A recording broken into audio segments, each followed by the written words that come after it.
Welcome to the Enlightened Musician Podcast, a podcast all about the music business and learning how to turn your art into an equally successful business, flipping the mentality of a starving artist into a profitable, sustainable career. Each week, we will interview someone that is excelling in their field and talk tips and tricks on how you can implement that for yourself.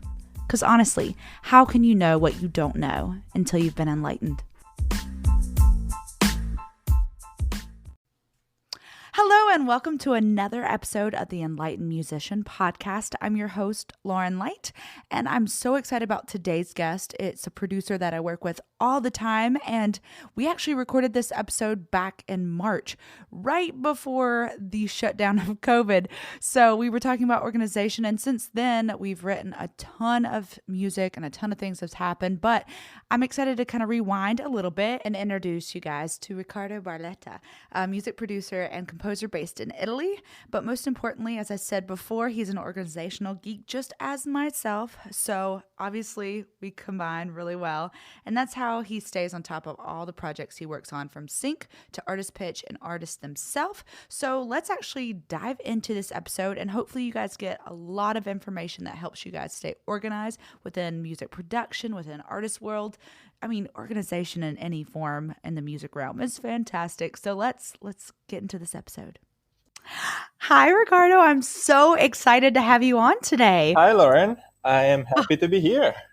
I know this is going to be a conversation that people actually get to listen in on. I talk to Riccardo all the time. He's a close friend of mine, and we share a common love of organization and love him as a producer, because a lot of producers that I work with really do not have a good workflow or a good organizational plan in any kind of facet. So we talk about this all the time. And a little bit about Riccardo. I just want to let you start. Tell us a little bit about yourself, what you do, and kind of how you got into what you do. Okay, so my name is Riccardo Barletta. I am from Italy. As you can tell. As you can likely tell from the accent. So I apologize if you don't understand some of my words. But yeah, so I'm primarily a producer. I work a lot directly with artists.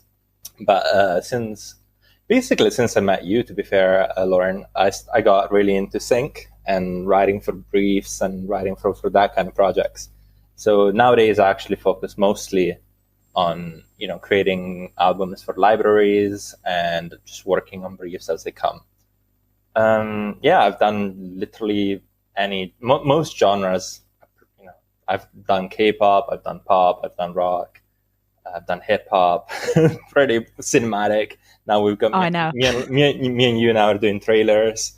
Pretty much all over the place when it comes to that. Well, and it sounds like you do a ton of stuff, which I know you do a ton of stuff as well. Question is, the real question: how many songs are you typically working on just at a given time? Oh God, that is a good question. The question is, did I just come back from a writing trip, or not kidding? Anyway, yeah. Well, no. Everyone, to understand, we actually just went to LA for. Actually, you went longer than I did. How long did you go? 3 weeks. So 3 weeks. I went for about a week and a half, and when I left, there was 33 songs. No, it was like, am I right? I think it was like 24 when you left, and then we wrapped it up with 46 by the end of the 3 weeks. Crazy. So that's from just a couple weeks. Fully produced and fully written. Of course, we need to add, that last 10% of production and actually track and mix vocals. But yeah, fully done songs. Side note for anyone, if you're wanting to get a whole bunch of songs done, especially within the sync realm or artist PR, trying to pitch to artists, really just getting in a room with all of your co-writers and planning a trip that's specifically for that. Such a great idea. But needless to say, that means just in those 2 or 3 weeks, you had 40 songs. So I can't even imagine how many you typically have. Is it kind of roughly around that? Well, I mean, when I don't have that big batch coming in at once, I tend to have roughly 12 to 15 happening at once. That's like almost the bare minimum. Because the way I do it is I wrap up a few production, let's just say an album worth, so like 10, right? Mm-hmm. And while I got those done in roughly a week, I send them out to songwriters, or I plan co-writes, usually with you and a couple of more, roughly every week. And as I get those done, we finish the writing. And while we write to those, I am writing 10 more productions so that the loop can just, be continuously moving and, continuously create. But then once I start getting vocals back for the first 10, because we wrote to them and then we recorded to them, then I hold back on producing more and I just do vocal editing, vocal production, and then actually mix the tracks. So, I can deliver them, and then I have another batch of 10 that I did the week before that I'm going to be waiting. So I'm constantly chasing myself in a way. Mm-hmm. Endless loop. The question, I know, this is the main reason I wanted to bring you on, because it's amazing that you do that much. But the thing that's more amazing is that you actually finalize the projects, and actually usually within like a month or two, which is insane. So this is the main reason I wanted to bring you on. So let's kind of just dive into how you stay on top of having so many songs. So do you have like a workflow in place? Let's like geek out about it. Let's do it. Definitely. I mean, so I have a couple of different apps and, websites that I actually use to stay on top of things. So the first one I use is Trello, which I think, I can't remember if it was you that got me onto it or it was my Sal group. Anyway, that's a different story. But anyway, it's an app that basically you can make boards, and it's basically like a massive whiteboard. I used to use a whiteboard a few years ago, but then it was like stuff started to get too much that it couldn't actually fit.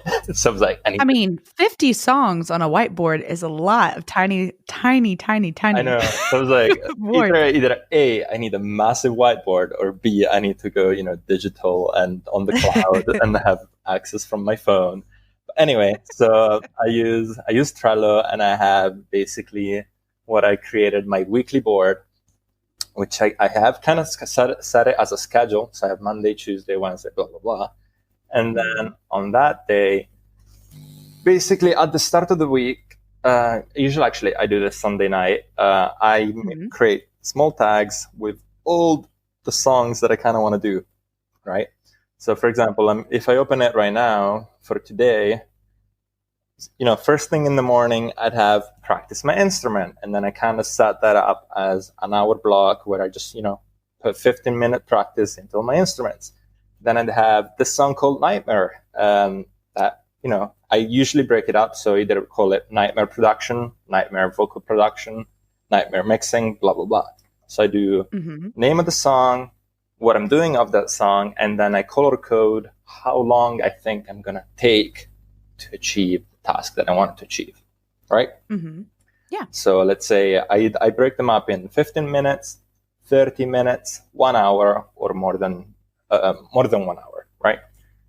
And basically like that, I kind of create my schedule by filling up the small little blocks. It's basically like playing with Legos, but it's actually a to-do list. Kind of like a time block, it sounds like. Yes, that's pretty much what it is. And that way, like during my day, wake up, get ready in the morning, have breakfast, and then I open my phone, check Trello, or either open it on my computer and be like, okay, what am I doing today? Bam, bam, bam, bam. And I literally have them in front of me at all times, and I'm able to decide, okay, I'm doing this first. Okay, I need to message so-and-so, follow up. I need to finish that production. Oh, did I ever receive the stamps? Let me follow up with that person. And basically, I can keep track of everything I'm doing on a daily basis. Well, and you talk about follow-up too. I know we mentioned while we were in LA, you actually have a system of following up with people, because you can keep track of what you're doing so much, but you can never forcibly shake someone into doing something like vocals. How do you kind of keep on track of making sure they send you things on a timely manner? Yeah, so basically what usually happens is at the start of the week, usually on the Monday, I'd be sending out a message. So Sunday night, I do my schedule and decide what songs I'm going to do this week, right? And then Monday morning, if I'm expecting vocals or, I'm meant to write with somebody, I'm just going to be like on Monday morning, hey, just quickly checking up on you.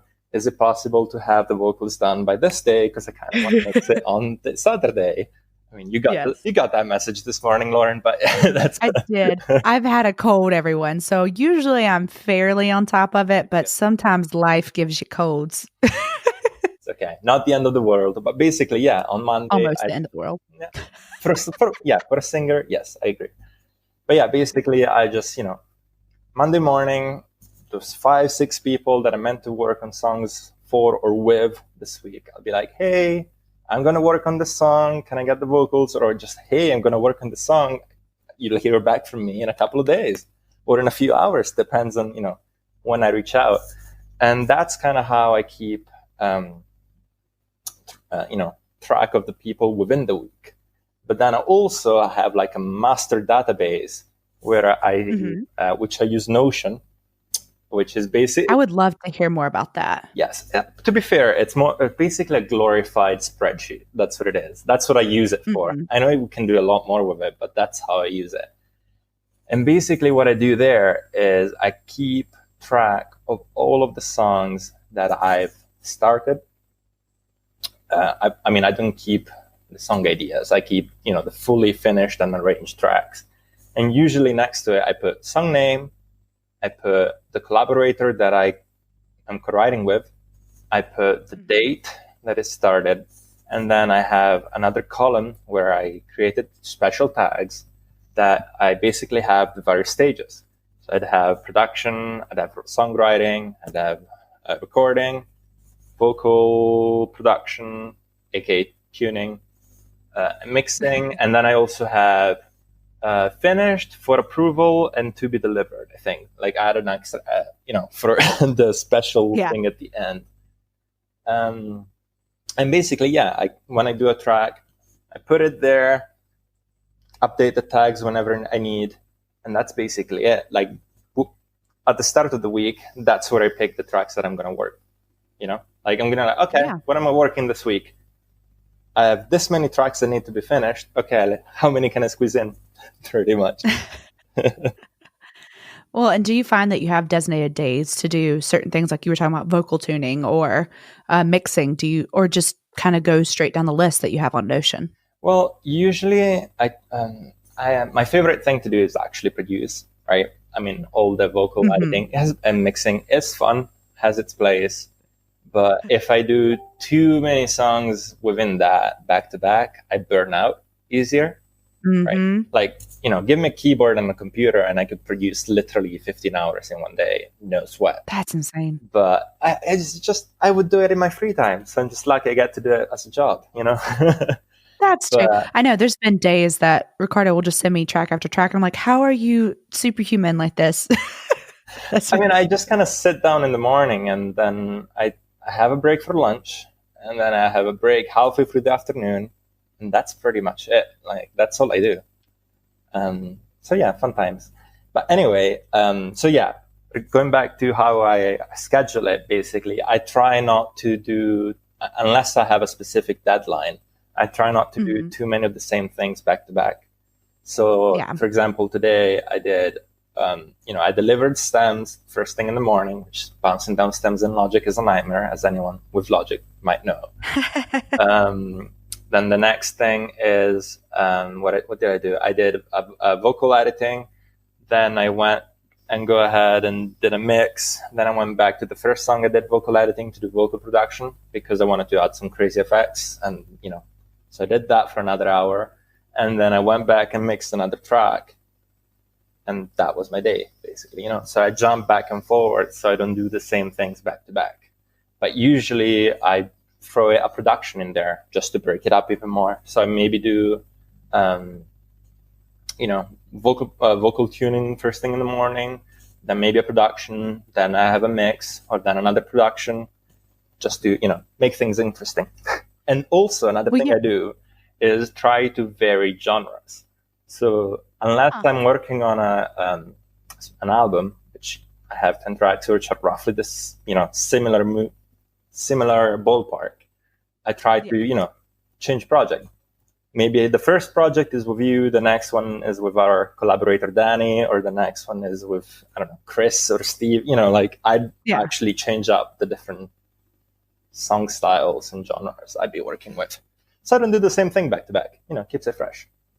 No, and I think that's good too, because sometimes, especially if you produce back to back, you might be similarly choosing the same chords and the songs start sounding exactly the same. So I think that's a very good, because I've done that within writing lyrics, and you go to the next song and then so happily you have almost close to the same melody in the same song. And then you're like, oh crap, I wrote the same song twice. It's just, Sounds I did that good, but I've done it already. Oh my goodness. I did that with a co-writer one time, and we wrote on a guitar and we were writing Christmas tunes. Oh no. And we have the same song pretty much with different lyrics. We got so tickled, but that's the thing. You got to switch it up a little bit. And for sync though, having the same song with two different set of lyrics could come in handy. True. Could come in handy. Very true. So if you make that mistake, everyone, just make it a sync song. Exactly. Done. So talking about what you should do, is there anything when you were first starting out organizing and doing the different production things that you would suggest to never do? Like a to not do list? Is that even, I don't know if that's it feels right. To not do list. Okay. Or you learned through trial and error, like, ooh, never do this. Yeah, I mean, there isn't a thing that I would say like, oh, do not do it. Because at the end of the day, any way of keeping organized is a way. It's better than not having anything, right? Even if you keep it bare minimum. What I will say though is most people be like, oh, but you're organized as a person, like, oh, I'm not like that. I have my systems and stuff like that. Most people that say that, like, I wasn't super organized either when I started out. You just kind of get into routine, if that makes any sense. Like, you start small, you start just with the whiteboard. And then once that gets in routine, I'm like, okay, how can I make it even more efficient? So you start, you gradually build into that, and then you have a full system that works for you. But basically, my advice would be just start organizing yourself somehow. even if it's with just a whiteboard to begin with, like literally physically seeing it in front of your face. Put it, in front of your computer, next to your computer, or on your wall or something, and then you can always look at it. That's a way to do it.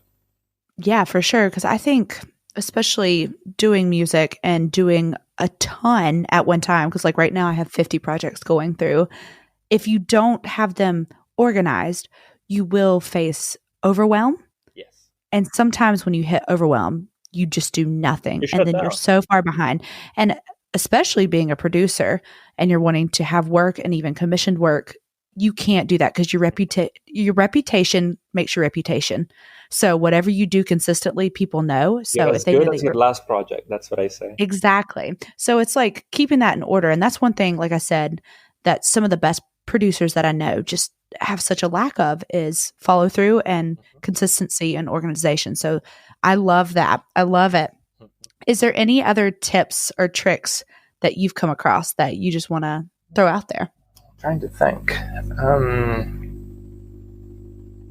Another thing I maybe would say to not do, which I did, is it's to have too many apps and too many systems doing similar things, but slightly different.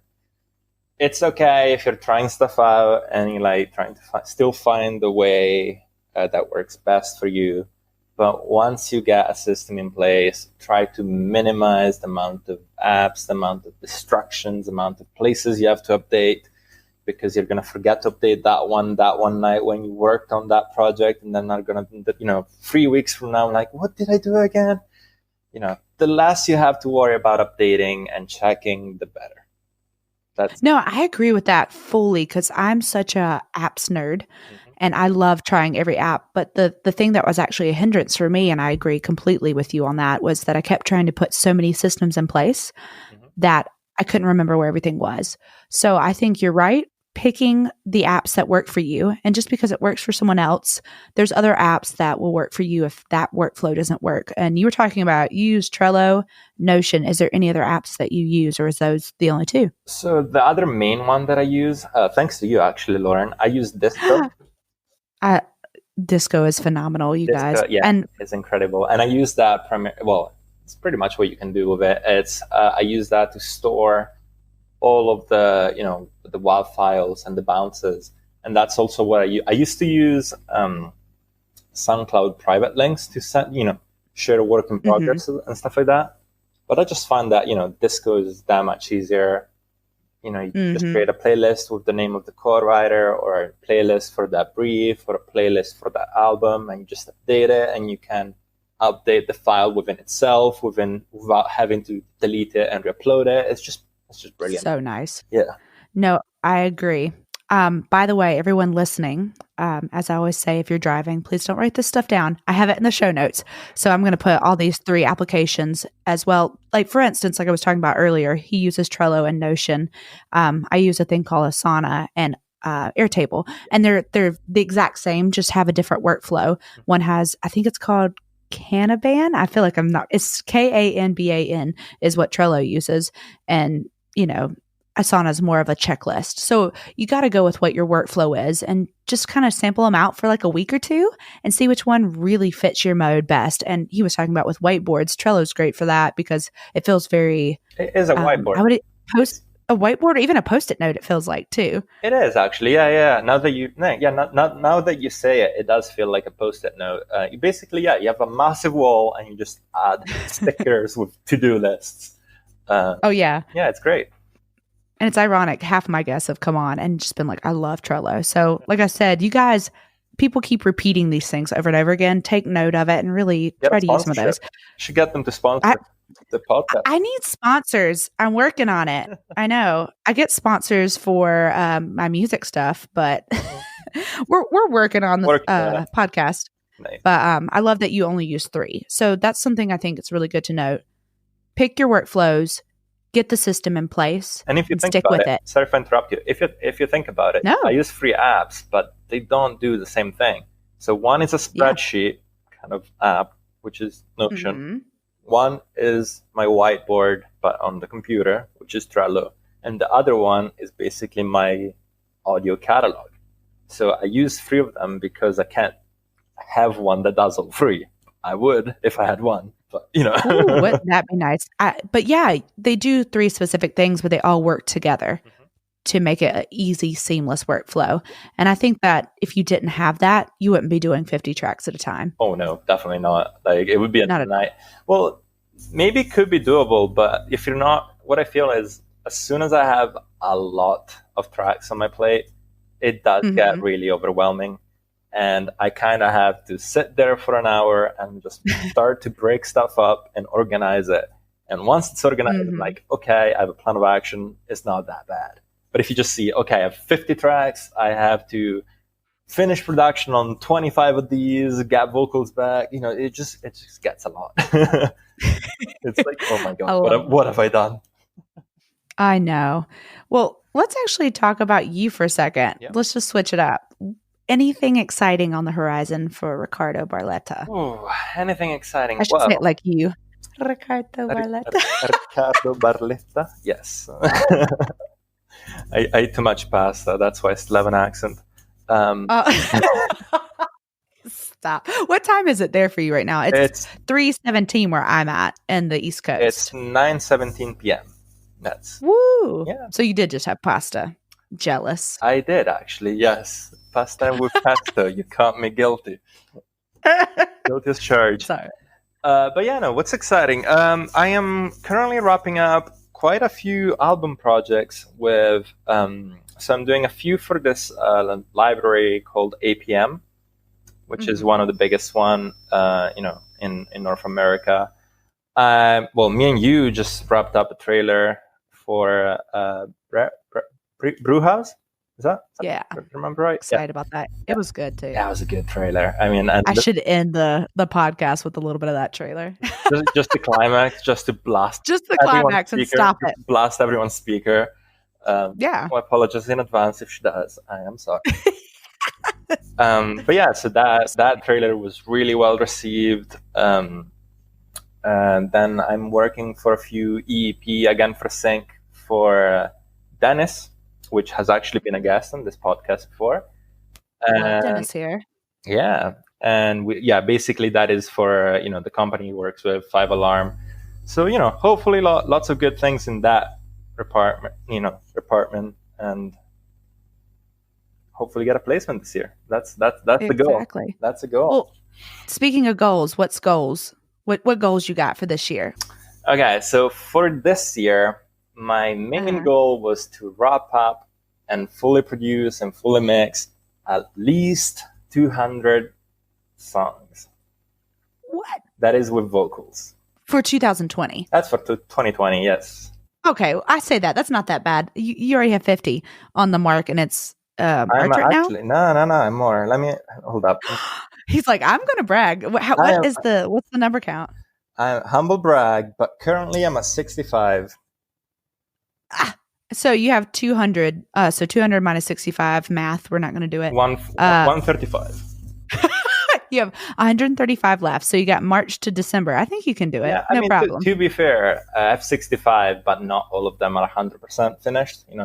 Some of them are in this limbo that I'm waiting for vocals and all that fun stuff. Mm-hmm. But yeah, well, that's the thing. 65 in the works.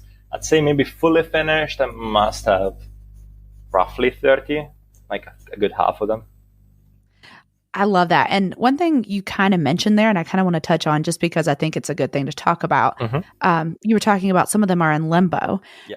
I think one of the lessons that I've learned this year is really finding people that you write well with and can turn over those songs. Because, for instance, your goal is 200 songs. Yeah. If you were only writing with people that don't have their organization together, I'm turning it full circle. Shade. But it's really important to work with people that have that same workflow and can actually be organized as you, because you can only reach a certain amount of potential when you don't have it together. Yeah. So when you're working with other people that can get vocals back to you and can get production, mix, master, anything that you're working with, you're going to actually be able to reach your goals better. So I think I would love for you to talk on that a little bit, of the difference between working with people that I guess kind of get things done versus the difficulties of working with people that, it takes forever. Not that they aren't good people, but what kind of change have you seen working with more people that are on the same workflow as you within the organizational realm? So what I have to say about this is you need to kind of find the people that you, connect, like on a musical level with, you like similar stuff, or at least you work really well together. But also, as you said, that they're organized and they're as driven as you. Because, some people, sure. Another saying is, we both do music, but doesn't have to mean that we do music together. You know what I mean? Like, not everyone. Oh, I like that. Not everyone is meant to work together just because you don't click. Like, same with friends. You're not actual friends with everyone because they're just not the same person as you. But some people you just resonate more than others. A thing I noticed is, starting out, yes, you kind of have to try to work with as many people as you can, just because you don't know that many people. But, I've been doing this for I say a few years, which is quite funny to think because I'm 21. But you guys, he's 21. I didn't mention that earlier. Isn't that insane? Yeah, insane. I wish I was you at 21. I say that like that was so far ago. Again, you're not Lauren, you're not old either. Like, come on. I know, I'm in my 20s too. Back in the day. Back in the day when I was 21 and I started to drink. Cough, cough. Oh my gosh. Cough, cough. Anyway, when you're starting out, so I started doing this properly roughly 3-4 years ago. Now I lost count. But at the start, you're hungry to collaborate with people and get to learn things and try out new stuff. So you work with pretty much anyone. Which is good. Yeah, which is good. It's good. It's experience. You get the good, the bad, the ugly. You get screwed over. It's normal. But through doing those experiences, you learn not to repeat yourself. But anyway, once you find the people that you collaborate really well with, are reliable, you can have a good time and write good music with, just hold them really Can I swear? Yeah. Okay. Hold them really fucking close to you. That's why I'm lucky to have you guys, as we mentioned before, but me and Lauren work a lot together, and we have a team of songwriters and producers that we work fairly regularly with, and those are the ones we do the writing trips with. But yeah, I work most of my stuff I actually do with you guys, but that doesn't mean I don't work with new people as well, because you never know. True. So usually, That being said, yeah.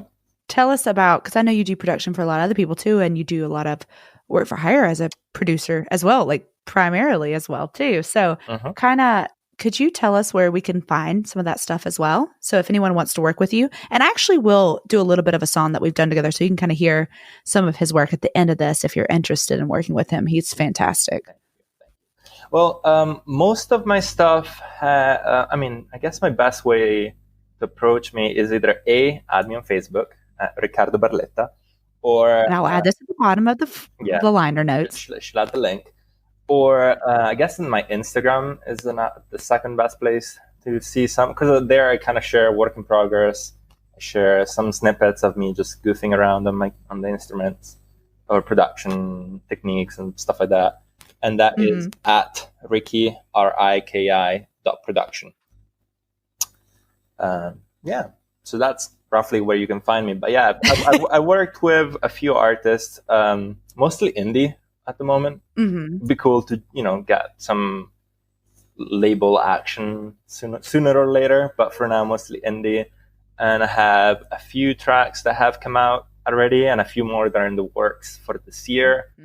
The first one was Friends by Sasha M. Yeah, it's a good song. I can't remember if it has a slash. Anyway, Sasha M.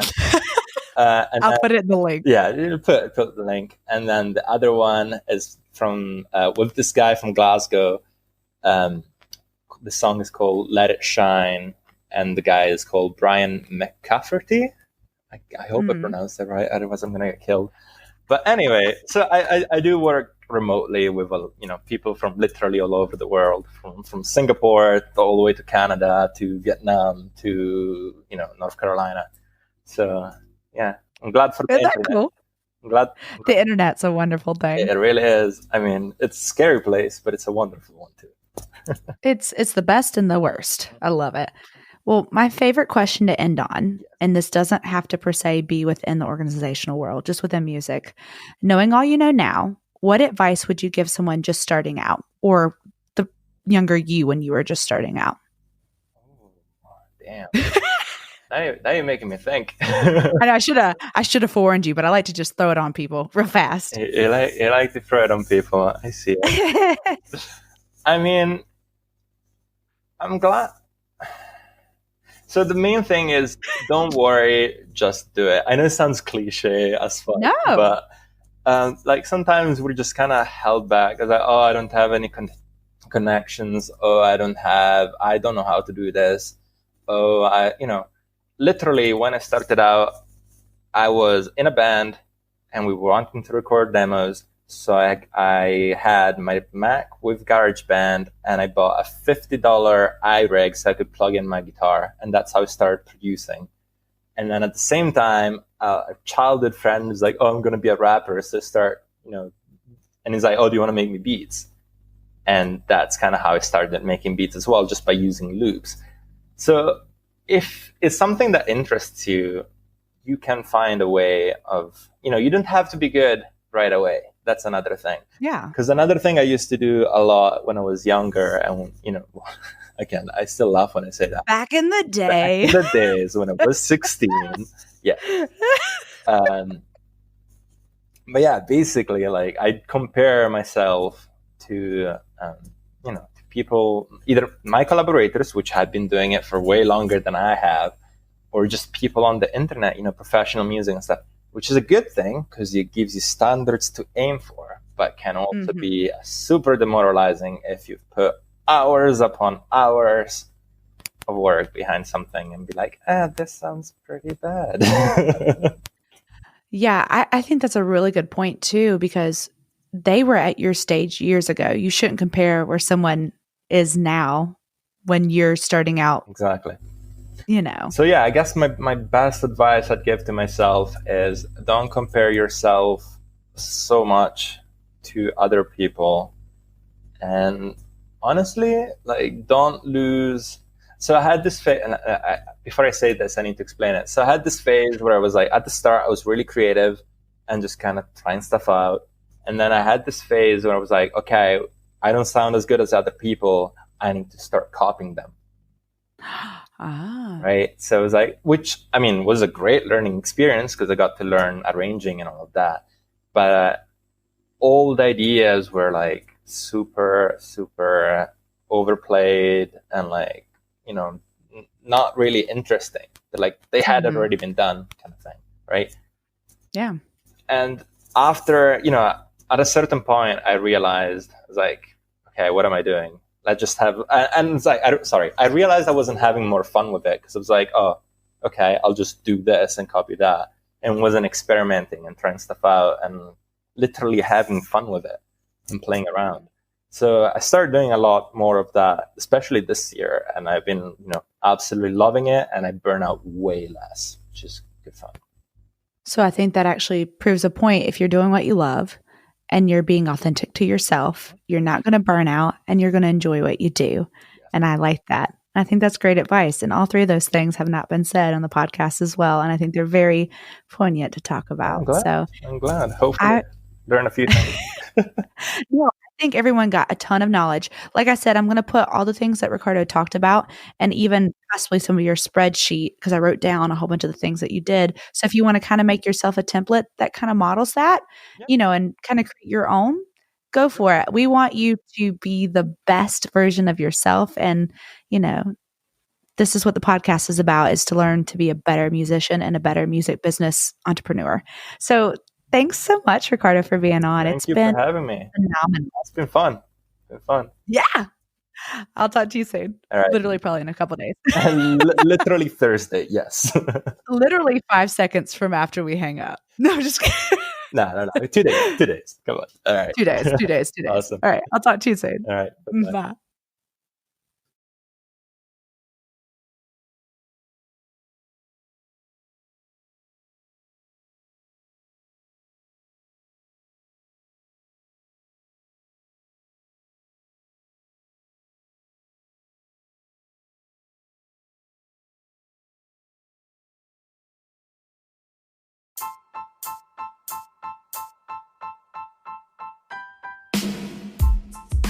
Thank you for joining us this week on the Enlightened Musician podcast. Make sure to visit our website, theenlightenedmusician.com, where you can subscribe to the show on your platform of choice so you'll never miss an episode. Until next time, this is Lauren Light.